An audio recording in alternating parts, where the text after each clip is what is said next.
வணக்கம் நண்பா, நான் உங்கள் திண்டுக்கல் சதீஷ். அப்போ நம்ம கூட இருக்கிறது வந்து பார்த்தீங்கன்னா விமல் பாண்டிச்சேரியில் வந்திருக்காரு. நம்ம கூட கிரிக்கெட்டை பற்றி பேச போகிறாரு. ஸோ இன்றைக்கி நம்ம வந்து ஆல்ரெடி 2-3 டீம் வந்து நம்ம வீடியோ போட்டிருக்கோம். பார்க்காதவங்க நம்ம சேனலில் போய் பாருங்கள்.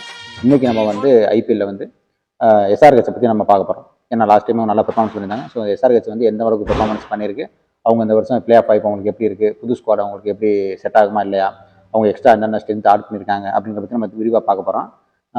பிளேயிங் 11 நான் ஃபஸ்ட்டு டீமை பற்றி சொல்லிடுறேன் ஓவராலாக. அதுக்கப்புறம் நீ சொல்லிடுறியா?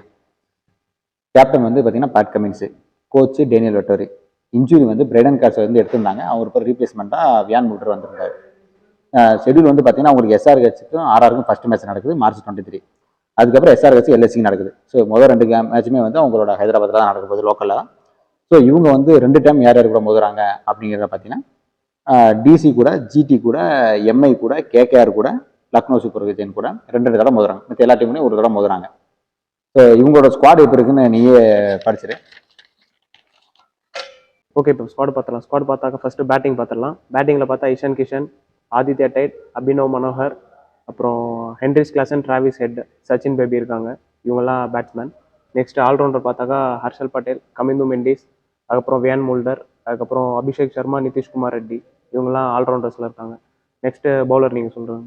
பவுலர் வந்து பார்த்தீங்கன்னா பேட் கம்மின்ஸு, சம்மி ரீசெண்டாக இப்போ ஆக்ஷனில் எடுத்தாங்க, ராகுல் சகர், ஆடம் சாம்பா, அப்புறம் லோக்கல் பிளேயர் சிம்ரஜித் சிங்கு, ஜெய்தேவ் உனட்கட்டு, ஈசன் மலிங்கா இப்போ ஸ்ரீலங்கா பிளேயர் எடுத்திருக்காங்க. ஸோ இதான் வந்து ஓவரால் அவங்களோட ஸ்குவாடு. ஆக்ஷன்லேயும் வந்து அவங்க ஆல்ரெடி ரிட்டைன் பண்ணியிருந்தாங்க. இப்போ வந்து அவங்க வந்து நல்ல பிளேயர் ரிட்டைன் பண்ணியிருந்தாங்க, செம்ம ரிட்டைன். அதோட இப்போ ஆக்ஷன்லேயும் வந்து அவங்க ஸ்மார்ட்டாக வந்து காவியமாறன் வந்து பண்ணியிருந்தாங்க. அதனால வந்து அவங்களுக்கு நல்ல ஸ்குவாடாகவே இருக்குது. இப்போ வந்து அவங்களோட பிளேயிங் 11 வந்து என்னோட பிளேயிங் 11 எப்படி இருக்கும் இந்த ஸ்குவாடை வச்சு அப்படின்னா, நான் வந்து இப்படி தான் பார்ப்பேன். டிராவிஸ் ஹெட், அபிஷேக் சர்மா ஒரு கன் பிளாஸிங்கு, அவங்களோட ஒரு இசான் கிசான் ஒன் டே ஒன்று ஆடிருக்காங்க. போன வருஷம் திரிபாதி இருந்தார், திரிபாதிக்கு சரியாக படவே இல்லை. எய்டன் மார்க்ராமும் இருந்தார். ஸோ எய்டன் மார்க்ராமும் படலை, ரொம்ப சரியா படலன்னு சொல்ல முடியாது. அவன் டீசெண்டாக பண்ணான். பட் அவங்க கூட இருக்க லைன் நம்மள பார்த்தா அவங்கெல்லாம் டம்மல் டும்மில் நடிக்கிறாங்க. அதனால அவன் அடிக்கிறது எனக்கு ஒன்றும் பெருசாக மார்க்ராமும் சரி திரிபாதியும் சரி அடிக்கவே இல்லை. ஆனால் அவங்க அடித்ததே 3 பேர் தான். டிராவிஸ் ஹெட், அபிஷேக் சர்மா, கிளாஸ் 3 பேர் தான் அடித்தாங்க அப்படின்னு நான் நினைக்கிறேன். அதனால தான் வந்து அவங்க நல்லா ஸ்கோர் அடித்தாங்க. 6 ஓவருக்கு 100 ரன், 6 ஓவருக்கு 100 ரன் தான் அடிச்சுக்கிருந்தாங்க. அவங்க ஈஸியாக வந்து நிறைய ஹை ஸ்கோரிங் கேமே அந்த பேட்டர்னே மாற்றினாங்க. ஐபிஎல்லே எல்லா டீமே வந்து என்ன செய்யறதுன்னு தெரியாமல் முடிச்சாங்க. ஸோ அதனால வந்து இந்த டைம் அதே ஒரு ஓப்பனிங் டிராவிஸ் ஹெட், அபிஷேக் சர்மாவோட இசான் கிசான் ஒன் டே 1 இறக்குறாங்க. அவங்களுக்கு நல்ல அடிஷன். அவர் ஒரு பாக்கெட் டைனமோ. அடுத்து வந்து நிதிஷ்குமார் ரெட்டி 4வது இடத்துல வருவார். 5ல் வந்து கிளாஸ்னு, 6ல் வந்து ஃபினிஷர் அபினவ் மனோகர், 7ல் வந்து கம்மின்ஸ், 8ல் ஹர்ஷத் பட்டேல், 9ல் நம்ம சமி, 10ல் ராகுல் சகார், 11ல் ஆடம் சாம்பா. இப்படி தான் உங்களோட பிளேயிங் 11 ஸ்டார்டிங்கில் இப்படி தான் இருக்குங்கிறத நான் நினைக்கிறேன். இல்லை உனக்கு ஏதாவது மாற்று கருத்து தான் நீயே சொல்லு, உனக்கு இதில் என்ன இருக்குன்னு. எனக்கு தெரிஞ்சு வியான் முல்டர் வந்து இம்பாக்ட் பிளேயராக உள்ளே கொண்டு வரலாம். அப்படி இல்லைன்னா ஹென்ரிச் கிளாசன் சப்போஸ் ஃப்ளாப் ஆனா ஃபெயில் ஆனா அவங்க வந்து உள்ளார கொண்டு வரலாம். ஹென்ரிஸ் கிளாஸன் எப்படியா ஃப்ளாப் ஆகும்? சப்போஸ் பேட்டிங் இவங்க ஃபர்ஸ்ட் பேட்டிங் பண்ணும்போது சப்போஸ் சீக்கிரமா விட்டாக்கா அவங்க கிட்ட அந்த அளவுக்கு ஃபினிஷர் இல்லை, அந்த அளவுக்கு ஃபயர் பவர் இல்லை. அதனால முல்டர் கொண்டு வரலாம். எனக்கு தெரிஞ்ச அந்த அந்த வந்து கொஞ்சம் பிளேயிங் லெவல்ல வரது கஷ்டம். நான் சொல்றது இம்பாக்ட் பிளேயர்னா உனக்கு 4 பேர் வந்துருவாங்களே. இப்போ டிராவிஸ் ஹெட் ஒரு இடம், கிளாசன் ஒரு இடம், கம்மின்ஸ் ஒரு இடம், இதை மாற்ற முடியாது. அப்ப 4வது வந்து ஒன்று ஆடம் சாம்பா உட்கார வச்சுட்டு தான் நீ வந்து முல்டரை கொண்டு வர முடியும். நான் ஹென்ரிஸ் கிளாசனை உட்கார வச்சிருக்கேன். ஹென்ரிஸ் கிளாசன் உட்காரவே பேட்டிங் ஃபர்ஸ்ட் பண்ணும்போது அது வந்து சாத்தியமே இல்லை. ஹென்ரிஸ் கிளாசனை வந்து நீங்களே வந்து கமெண்ட்ல சொல்லுங்க, கிளாசனை உட்கார வைப்பாங்கன்னா மாட்டாங்க.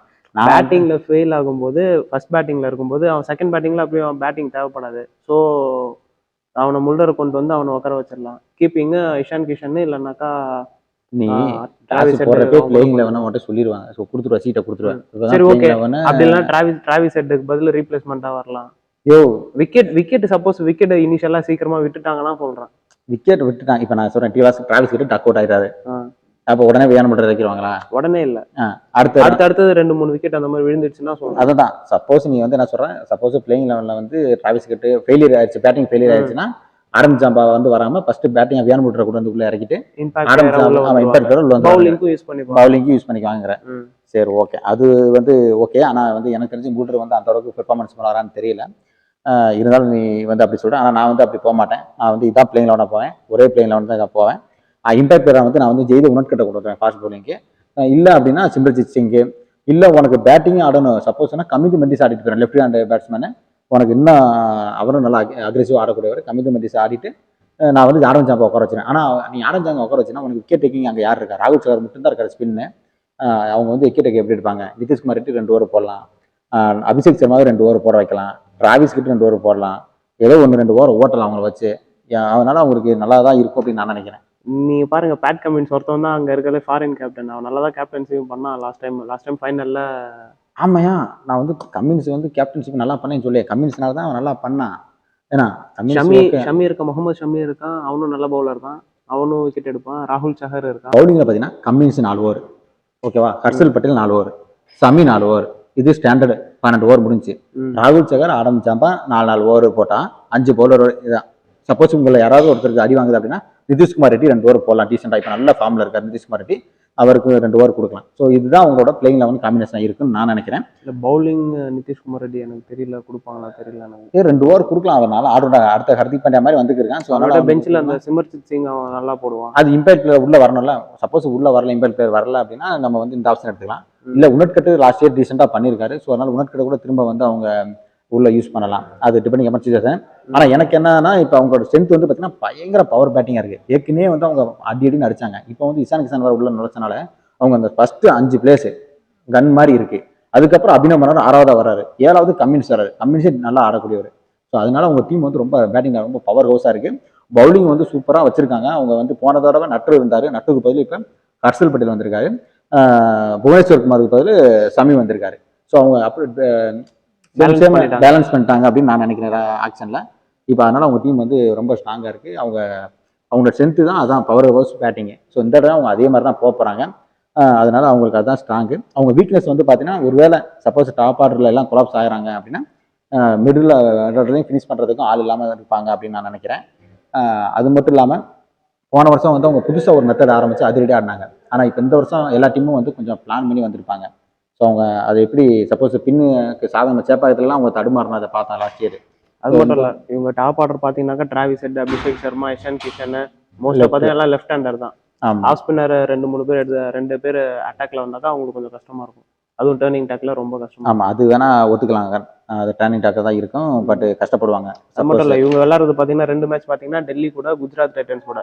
அவங்களுக்கு 4 மேட்ச் அங்கே நல்லா டேர்ன் ஆகும். அவங்களுக்கு அந்த இடத்துல பிச்சும் உங்களுக்கு அந்த அளவுக்கு இருக்காது. இப்போ லக்னோ வந்து பார்த்தீங்கன்னா, லக்னோ கூட எல்லாம் 2 மேட்ச் ஆடுறாங்க. லக்னோ ஏற்கனவே ஸ்லோ விக்கெட்டாக இருந்துச்சு.